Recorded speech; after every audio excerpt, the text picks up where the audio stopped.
The adult's voice tells the story of vibranium. A gigantic meteorite with the toughest metal, vibranium, crashed in the region of the sources of the Nile River, millions of years ago, and it affected the plants. Later, in the age of humans, 5 tribes in the land named Wakanda battled for control of that vibranium until a spirit led a certain warrior to find and eat a heart-shaped herb, affected by the metal. He gained superhuman abilities, and became the first Black Panther. 4 of the 5 tribes submit to his power, but one tribe wants freedom. The Wakandans use the vibranium to develop highly advanced technology. They see the horrors of the other nations and isolated themselves from the rest of the world.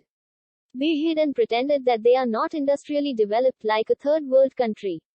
In Oakland, California, Prince Najabu, Sterling K. Brown, vows to share Wakanda's technology with people of African descent around the world in order to help them conquer their oppressors. Najabu enlists black market arms dealer Ulysses Clower to infiltrate Wakanda and remove a cache of vibranium. In 1992, King T'Chaka learns of his brother's actions.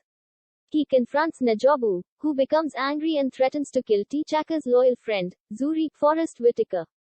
T'Chaka reluctantly kills Najabu to save Zuri, and abandons Najabu's son Eric in order to prevent the Wakandan people from learning the truth. In London, a gang led by Clower and including an ex-US Black Ops soldier, Eric Stevens aka Killmonger, steals an ancient Wakandan vibranium axe from a museum. When the tribal elders receive word that Clower has resurfaced in South Korea, T'Challa's friend Kabi, who lost his parents as a result of the dealer's actions, urges the young monarch to bring him to justice. T'Challa, Okoye, and Nakia plan to intercept Clower at an underground casino in Busan, where he will be selling the axe to an unknown buyer. The plan, however, goes wrong when T'Challa discovers the buyer is Kia agent Everett Ross and Clower suspects the deal is a setup. The deal subsequently goes sour, and a car chase ensues that culminates in Claw's apprehension. While in Kia custody, however, Clower is rescued by Killmonger.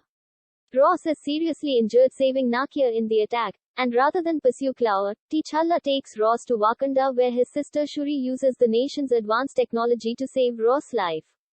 Killmonger kills Clower and takes his body to Wakanda as a token, revealing his identity as Najabu's son to the tribal elders and challenging T'Challa for the throne. Killmonger triumphs in ritual combat and hurls the defeated T'Challa over a waterfall. After ingesting the heart-shaped herb to gain the powers of the Black Panther, Killmonger enacts his father's plan, preparing shipments of Wakandan weapons to be distributed to Wakandan operatives around the world.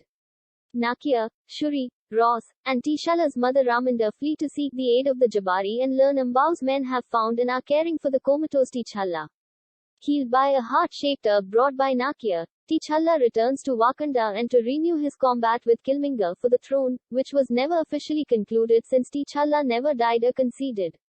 When Killmonger refuses to cooperate, his claim to the throne is immediately invalidated and Okoye and the Dora Milaje turn against him. However, Killmonger, who is now wearing a suit of Black Panther armor of his own, resists with force along with the border tribe. While Shuri, Nakia, and Jabari battle Kabi, Ross, piloting a remote jet with Shuri's guidance, shoots down the planes carrying the weapons before they can leave the country.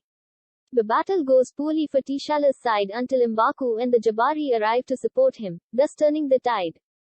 T'Challa and Killmonger's battle carries them into the heart of the vibranium mine, where sonic disruptor used in the transport of the metal incapacitate their vibranium armor.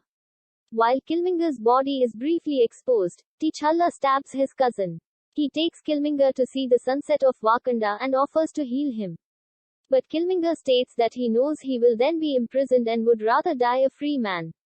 He pulls the dagger out of his chest and dies peacefully.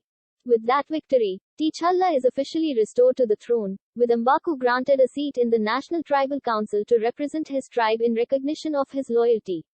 Rejecting the isolationism of past Wakandan kings, T'Challa establishes an embassy in the United States to be run by Nakia and Shuri. In a mid-credits scene, T'Challa appears before the United Nations to reveal Wakanda's true nature to the world. In a post-credits scene, Shuri continues to help Bucky Barnes with his recuperation.